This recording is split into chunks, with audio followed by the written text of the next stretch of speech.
Hello, and welcome to another short story. This time, it's a short story titled The Metamorphosis.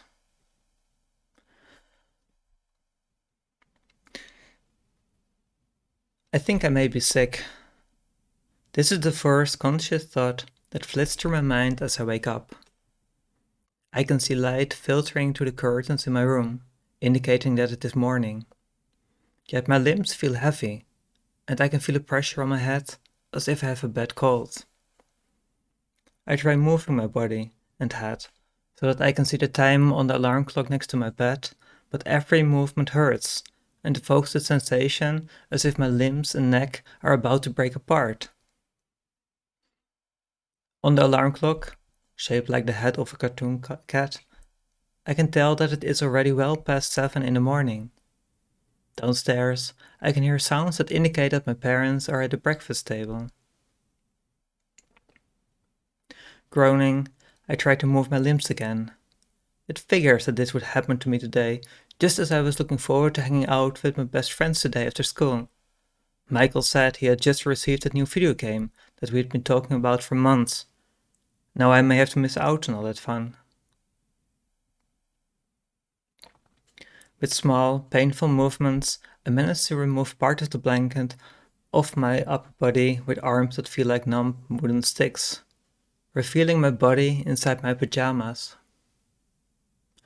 To my horror, their skin has taken on a dull, lifeless gray.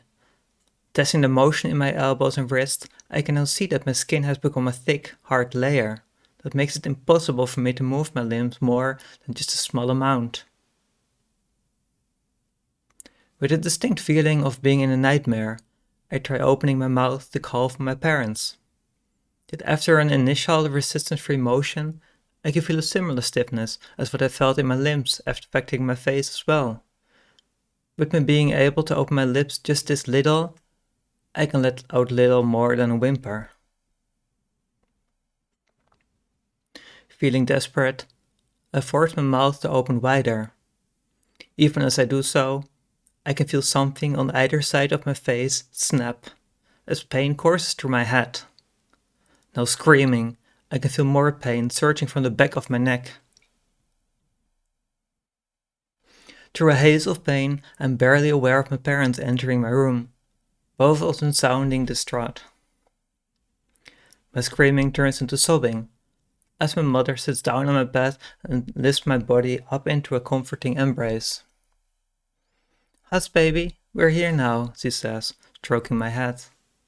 "Here, drink this," my father says, as he pushes a glass with something that smells faintly sweet and somewhat bitter under my nose. It should help the ease of the shedding. Shedding? I managed to croak out, between sips from the glass of the liquid inside. The liquid pretty much tastes the way it smelled. "The metamorphosis," my mother explains. "The moment when you begin to start shedding your skin as you grow into an adult. We had no idea that it would begin so early for you. I'm so sorry." As the medication's effects begin to take hold, I can feel the sensations of pain and pressure lessen. Despite feeling warm and comfortable now, I can't help but ponder this news. Of course I've heard of this metamorphosis, of this transition into adulthood, but hadn't really paid much attention to it. "At least I'm not sick then," I say quietly, as I smile at my parents. My mother just hugs me tighter. "You can probably feel some pains as the old skin begins to crack," my father says, in a calm tone that helps to put me further at ease. "Yes, I could feel the pain at either side of my face and at the back of my neck before," I respond.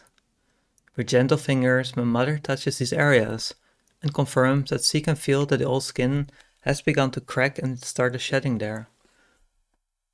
"Could you get a lotion?" she asks my father, who nods in response and leaves the room, to return with a bottle which I've seen before. Dispensing some of it onto her hands, my mother begins to massage it onto my face, my neck, and upper torso. Taking off my pajamas together with my father, she continues to spread the lotion across every part of my old skin.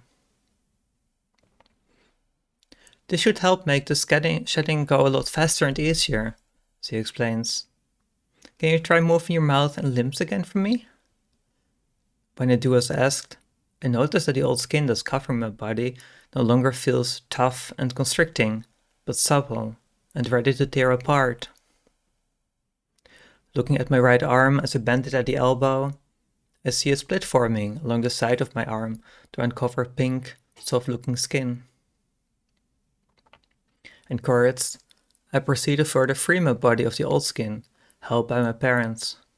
By the time I'm done, my bed is covered in old skin fragments, much of it still recognizable from the shape.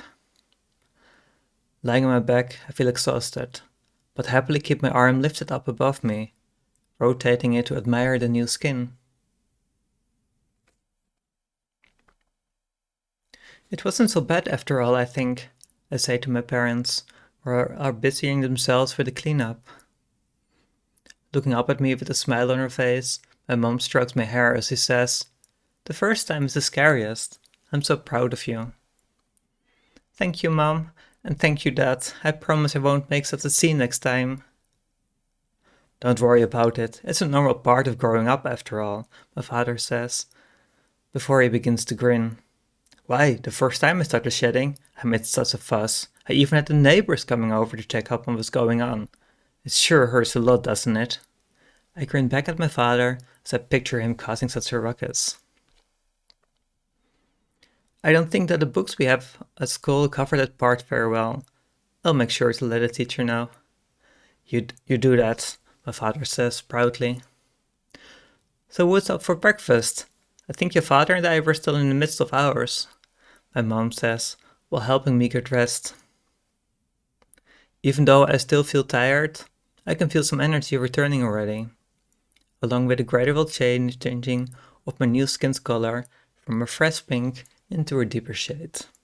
I can also feel my stomach growling. "That's a yes, I think," my father says before the three of us burst out laughing. I'm looking forward to telling Michael all about this while we're checking out this new game at his place later today.